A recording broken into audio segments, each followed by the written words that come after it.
The day after, I always ask the question, how do you feel to be a Manchester United fan today or this season? And this is me. Look at me. Absolutely broken. I cannot lie. Emotionally drained. And that has been this season alone. But you got to ask the question, why is it so? Right? What is Manchester United 2024? And what do we expect?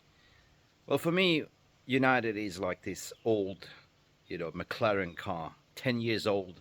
They used to race in the Grand Prix, and we still haven't upgraded the car or bought a new car. And we are racing still and expect us to win. There is so much performance that needs to be done, and so many other, how do I say, teams that has upgraded and have the latest and greatest engines and the best in class people to look after this racing car. But we are stuck 10 years back and doing lap after lap, year after year, with the same old machinery. And when everything gets broken, we fix things with duct tape. And that's United for you.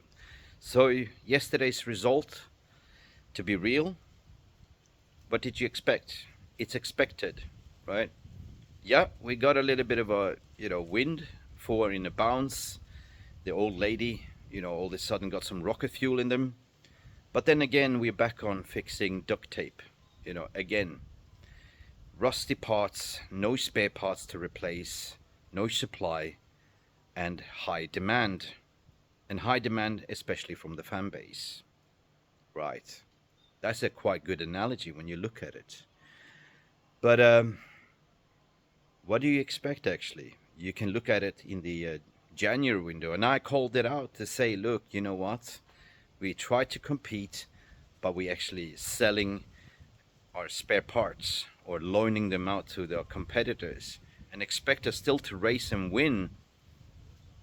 How do we expect to finish the finish line this season? It's painful to watch. It is a very painful to watch.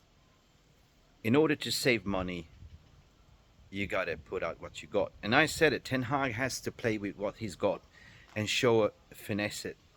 But when you get a 20-year-old striker like Rasmus Højlund, which is the only striker to carry your team, then you know where you are at as a club, right? So, and when you have players or spare parts that's in this, McLaren car that refuses to work and fire together in all cylinders, and what do you expect us to do, right?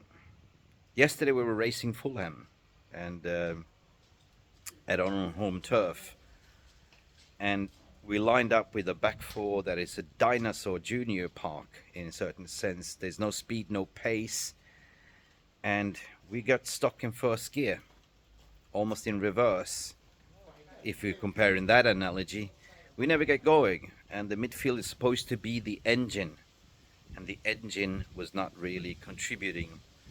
Yeah, so that is the cogwheel for you. And up front, we had 0-0. Rashford is supposed to be, I don't know, the left wheel, but it was centered as the nose in the middle. Forsen, which is the new shiny thing that was brought in to sort of make the little bit balance of the car, it's not his fault either. And the driver at the seats was Eric Ten Hag, totally blinded by the lights. Totally blinded by the lights. And the post comments to say that, yeah, we were great, we did everything. I mean, come on, what were you smoking, man? Just, it's a realization. It is a realization. When you are actually firing up and you get absolutely up to 1-1, protect your lead or protect your draw. But I can understand you want to go for the win. Now, where do we go from here? Where do we salvage from here? It's a scrapyard. It is a scrapyard, people.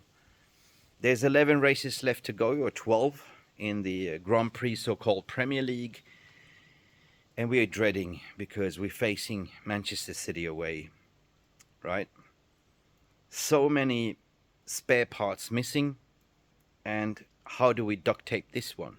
Riddle me this. And that is the best analogy I can ever give you, right? And I hope this helps, that don't expect too much. Don't expect this old car to finish to the race, finish on a pole position, right, at the end of the season. But you know what? There's still a glimmer of hope. There's still fuel to be added to this race. So, like racing, football is round and anything can happen. That's the only positive I can look at. So, what do we expect from here? With new ownership, Ineos especially being part of racing Formula 1, I hope they come in and give us a new racing car.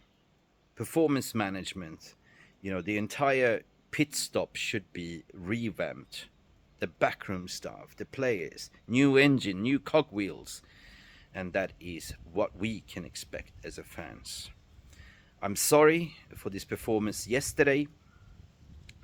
It was a massive letdown and a disgrace for the fans, especially for the ones that travel far away from Sydney, Australia, from America, just to watch this shit show, to be honest. But you gotta ask yourself the question, what did you expect? It's been Mick Ruby here with my post-match reaction thoughts, and this is the best I can come up with. Thank you for listening, and yeah, brace yourself and be positive in a way. That's all we can do, because mental health plays a massive part in your functioning. Take it easy, and we shall see you to the next one. Bye.